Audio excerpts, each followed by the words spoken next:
Actually, I said this was the most important matter. There is another quite significant part of this decision that relates to what was originally in the plan, catchment load provisions that were expressed in terms of tonnes.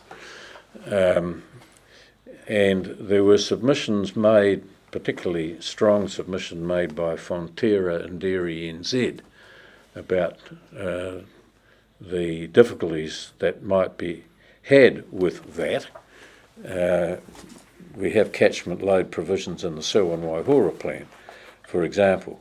But in this area, they persuaded the hearing commissioners that that was not an appropriate way to proceed, to look to the future for what would be a desirable outcome, to use those catchment loads, because they weren't certain, they weren't clear, they weren't able to be fully established really.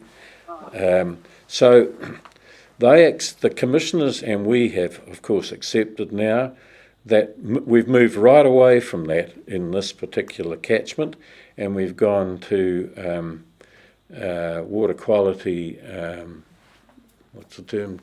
Concentrations, water quality concentrations of 6.9 milligrams, I think it is the figure. So that water catchment.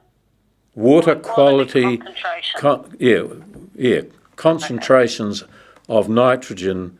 A desirable figure of no more than 6.9 milligrams per litre is the test for good water quality in this catchment. Currently, it's about 9.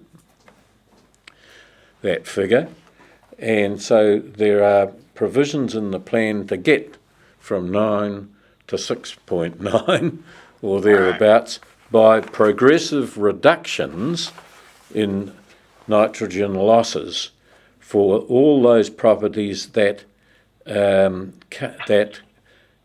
discharge or lose rather more than 20 kilograms per hectare.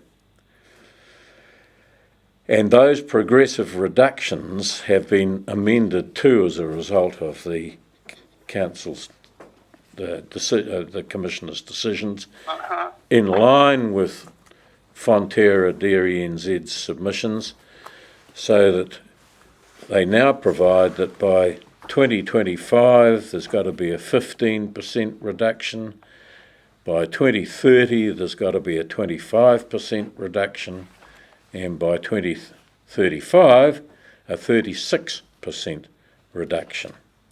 But no reduction needs to be made below 20 kilograms. So 20 kilograms per hectare becomes the baseline, really. And then even those reductions, the hearing commissioners record, will not achieve the 6.9 milligrams. They will help towards that. But this plan relies very largely, as the commissioners recognised, on successful implementation of managed aquifer recharge, that is, putting fresh water back into the aquifers to dilute the nutrient losses. And that's the other leg, as well as the reductions of the double in trying to get back to the 6.9 milligrams.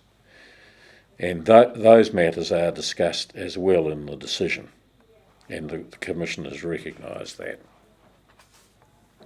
So that is also a pretty important outcome of this decision. Another outcome that has some significance for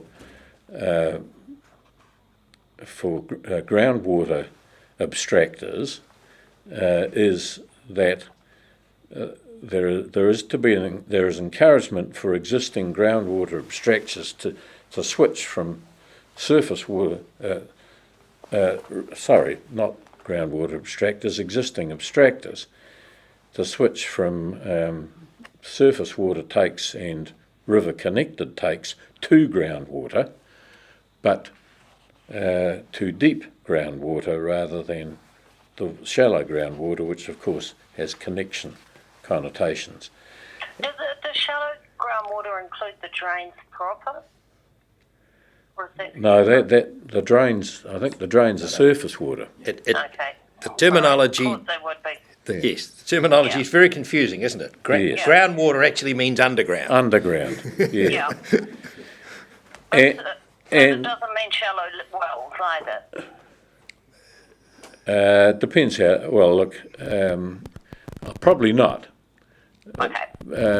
I think we're talking about things below 100 metres, aren't we? Put in drills rather than take out of the drains can use those bores again. I'm sorry, I didn't hear your question. Oh, sorry. We had people who had put in bores down who had previously abstracted out of the drains, and then there was some confusion late last year about whether they could use those consents. That's plan change. I can't remember how it all panned out, but so that's likely to be rectified by this decision. I think I understand the question, if it helps. Yes. It's Jason Holland here. I'm a Principal Planning Advisor with Environment Canterbury.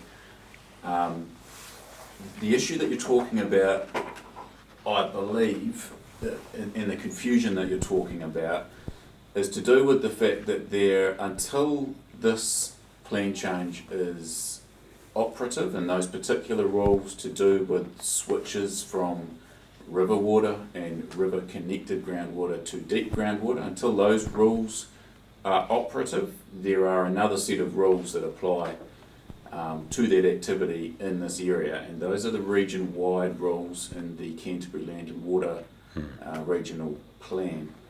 And I think where the confusion arose is that people thought that they only had one set of rules, and that will be the case once these rules that we're talking about today are operative, but until that time, the more restrictive on that activity rules in the Land and Water Regional Plan still apply. So in effect what we're saying is, once we can treat those rules as operative in the Hinds Plan Change relating to the switch, people just have to pause in some circumstances.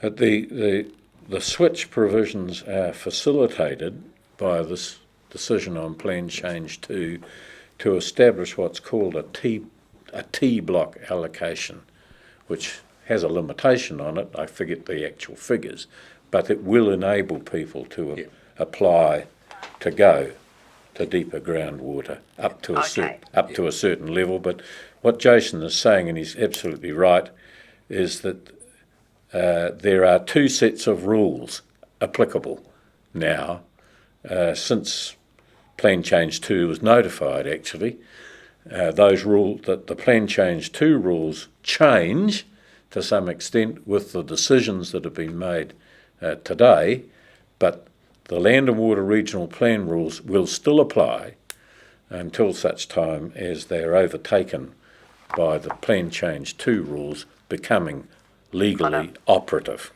Yeah. And that won't happen until we've disposed of any appeals, which are, of course, in this case, limited to appeals on questions of law to the High Court. We can't make Plan Change 2 operative until that process has been dealt with, assuming there are appeals. Yeah. There may not be any, in which case we could make it operative very quickly. Yes.